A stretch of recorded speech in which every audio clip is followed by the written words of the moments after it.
2. 칸트로 돌아가자는 운동.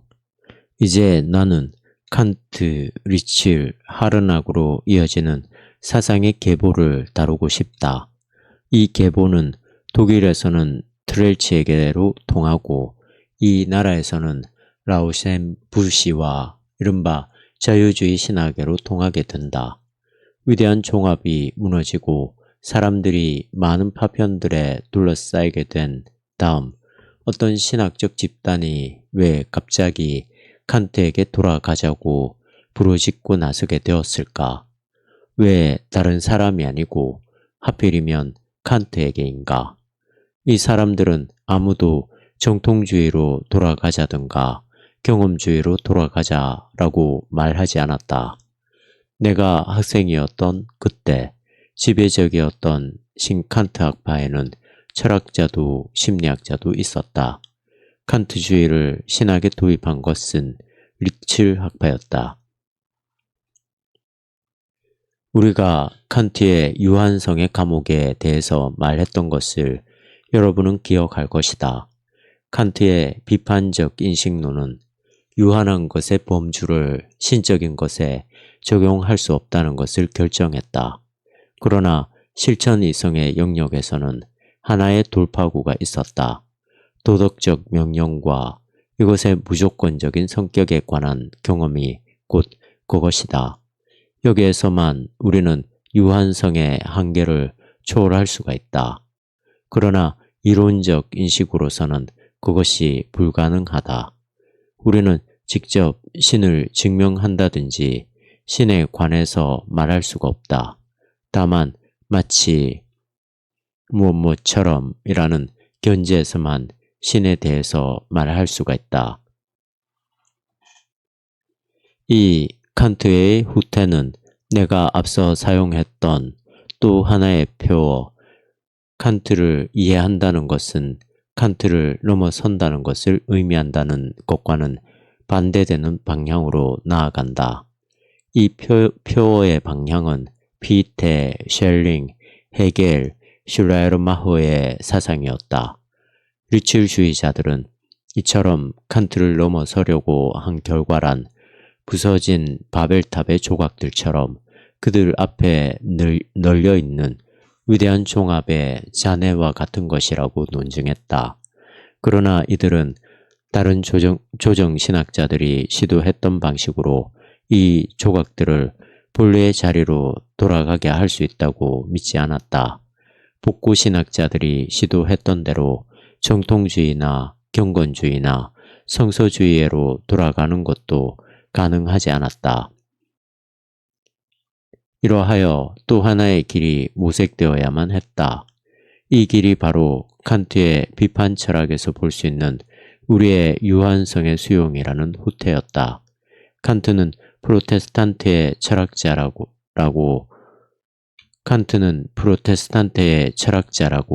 리칠은 말했다. 프로테스탄티즘은 신적인 것으로 오르기를 바라지 않고 그것을 유한성의 한계 안에서 간직하려고 한다. 위대한 종합의 시도는 결국 신비주의의 산물이며 신적인 것과 인간적인 것 사이의 동일성의 원형의 산물이다. 그러므로 칸트로 돌아가자는 운동은 경험의 신학을 포함해서 모든 형태의 신비주의에 대해서 극히 적대적이었다. 경험의 신학을 포함했던 것은 슐라르마허의 종교의식의 사상이나 다른 형태의 경험신학 안에 신비주의적 요소가 들어있었기 때문이다. 경험이란 우리 자신 안에 신적인 것을 가진다는 것을 의미한다. 이것은 반드시 나면서부터 가지고 있는 경우만이 아니라 우리 자신의 존재의 내부에 주어져 있고 또 그 내부에서 느껴지는 경우도 있다는 것을 말한다. 그러나 이 사실은 신칸트 학파에게 받아들여지지 않았다. 신칸트 학파는 참된 신비주의에 대항했을 뿐 아니라 모든 경험의 신학에도 대항했다. 그때 무엇이 남았을까? 두 가지만 남았다. 하나는 역사적 연구다. 이것은 자유주의 신학의 위대한 점인 동시에 그 결점이기도 하다. 성서적 문헌에 역사적 연구 방법을 적용하려고 하는 한 그것은 위대하다. 그러나 신앙을 역사 연구의 결과에 의거하려고 하는 한 그것은 결점이다. 이것이야말로 그들이 애썼던 과제다. 이처럼 이 학파에는 적극적인 면과 소극적인 면이 있다. 그러나 둘째 요소가 없어서는 안 된다. 왜냐하면 어떻게 종교적 확실성에 도달할 수 있을 것인가의 문제 때문이다. 리첼주의자들에 따르면 칸트는 우리의 유한성으로부터 하나의 창만을 남겼다. 그것은 도덕적 명령이다. 확실성의 참된 바탕은 도덕적 관점이다. 우리는 도덕적 인격으로서 자기 자신에 대해 확실성을 가진다. 이것은 자기 밖에 있는 신비적인 것에 대한 경험이 아니다. 이것은 직접적인 인격적 경험이다. 더 정확히 말해서 인격 자체라는 것의 경험이다. 이때 종교는 우리에게 도덕적 인격으로서 자기를 실현할 수 있게 하는 것이다. 종교는 윤리적인 것을 지탱케 하는 힘이다. 이들 그리스도교 옹호자들은 도덕적 원리에 도움을 입어 그리스도교를 구하려고 했다. 그러나 이것으로 하여 이들은 신비적 요소를 종교의 결정적 요소로 생각하는 사람들의 노여움을 일으켰다. 그러므로 우리는 여기에서 인격의 윤리적 경험을 바탕으로 하여 논증된 하나의 종교를 가진다. 종교는 도덕적 자기 표현을 위한 보조수단이다. 종교는 도덕적 자기 표현을 위한 보조다. 수단이다. 이리하여 리칠 신학의 두 면은 객관적, 과학적 연구와 도덕적 원리의 실현 또는 윤리적 인격의 경험이다. 우리는 줄곧 위대한 종합을 말해오면서 진리의 문제를 진지하게 다루었다. 그리스도교는 그 자체가 진리, 신과 세계와 인간에 대한 진리를 매개한다고 주장한다. 그것은 존재론적, 우주론적, 그리고 인간학적 진리가 있다는 것을 의미한다.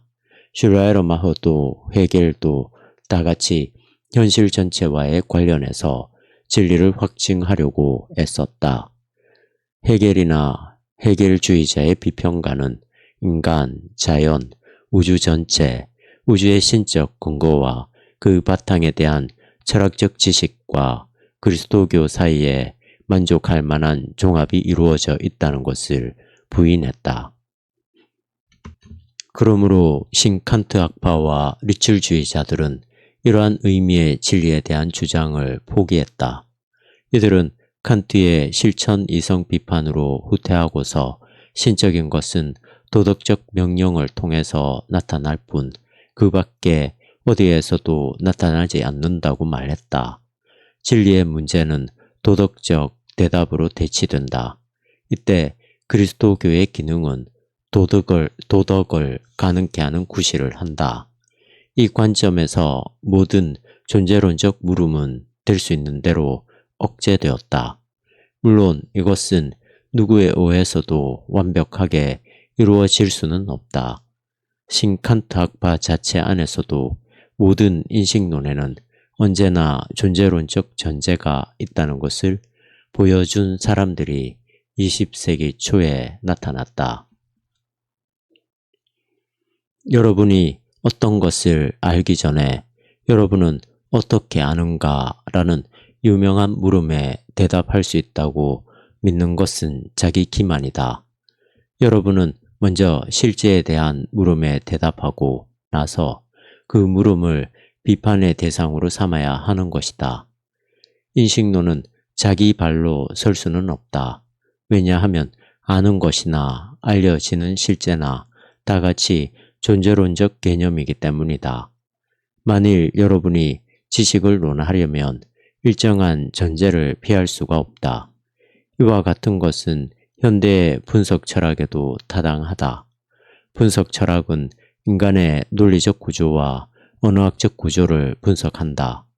그러나 그것은 언제나 논리와 언어와 실제와의 관계에 대한 감춰진 전제, 비록 이것을 시인하지 않더라도 감춰진 전제를 가진다.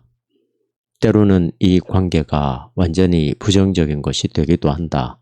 그것은 우리가 현실에 대해선 아무것도 알지 못한다. 우리의 논리적, 언어학적 구조는 현실과 아무런 상관이 없다고 말할 때다.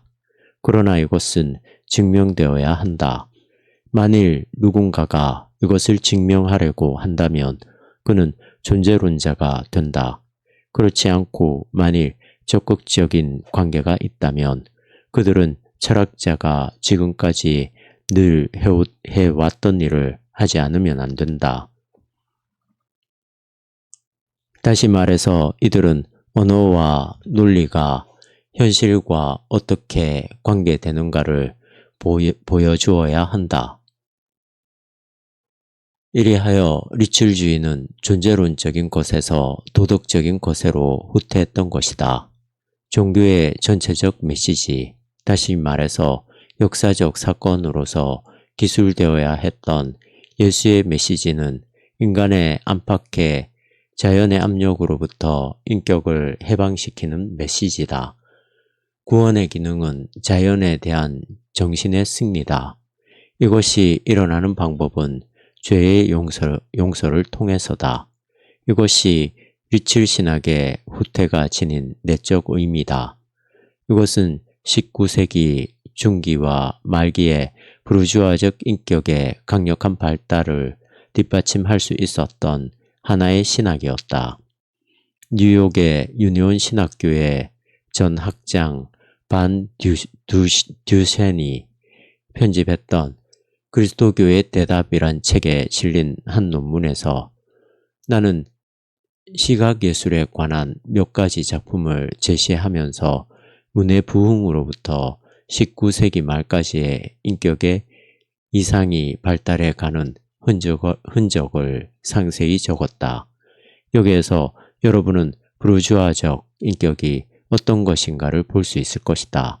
그것은 강하고 활동적이고 도덕적으로 훈련된 개인적 인격이지만 이러한 인격의 발전에 리칠 신학은 신학적 기초를 제공했다. 그것은 사회적 정치 구조의 자유주의적 요소, 과학의 자율적 사고, 모든 권위의 거부와 결합되었다. 그것은 시대의 풍조, 자유주의적, 인격주의적 풍조에 어울렸지만 20세기까지 길게 이어지지는 않았다. 리칠적인 존재론의 부정은 또 하나의 개념과 결부되어 있다. 내가 이 나라에 와서 아직 30년이 되지 않았지만 현대 미국 철학에서 지금도 논의되고 있는 개념이 있다. 가치 판단의 개념이 그것이다. 그리스도교는 존재론적 판단을 하는 대신 가치 판단을 한다고 주장되었다. 이것은 모든 것이 가치 판단을 하는 주체에 관계된다는 것을 의미한다. 이것은 전형적인 도피책이다. 이것은 19세기 중엽의 철학사에서 중요한 인물의 하나인 로체에게서 나왔다. 인간의 정신적인 삶, 인간의 인격은 모든 것을 존재의 결합 방식으로 해소하는 자연주의의 진출에 직면해서 어떻게 구원받을 수 있을까? 우리는 존재론적 판단은 할 수 없지만 가치 판단은 할 수 있다는 것이 여기에 대한 대답이었다. 가치 판단에 바탕을 두어 우리는 그리스도교를 자연적인 것의 힘을 극복하고 우리를 훈련된 도덕적 성격을 지닌 인격으로서 확보할 수 있는 종교로서 평가할 수가 있다. 여러분은 여기에 유비되는 보기를 이 나라의 세속화된 브리타니즘에서 볼 수 있다. 이것이야말로 리첼의 영향력이 독일에서 죽은 다음 이 나라에서 오래 지속된 이유다. 그것은 리첼 자신의 제자들의 오해서 또는 많은 미국 사람들이 가르침을 받았던 마르부르크의 빌헬름 헤르만의 제자들을 통해서 매개되었다. 헤르만은 자유주의를 깊은 경건과 그리스도교를 모든 권위주의적 속박에서 해방시키려는 강한 의욕과 결합시켰던 인물이다. 리첼의 존재론적 느낌으로부터 신 안에 있는 힘의 요소가 부정되거나 거의 무로 환원되는 신론이 나왔다.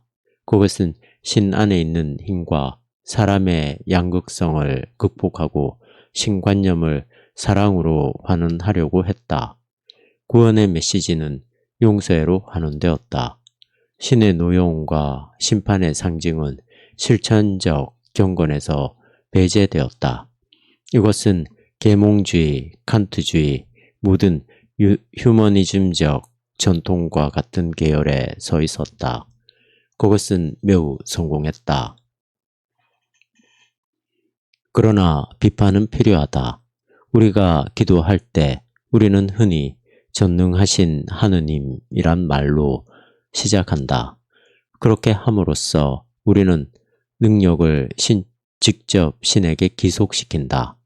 신의 신됨은 신이 궁극적인 힘이라는 데 있다.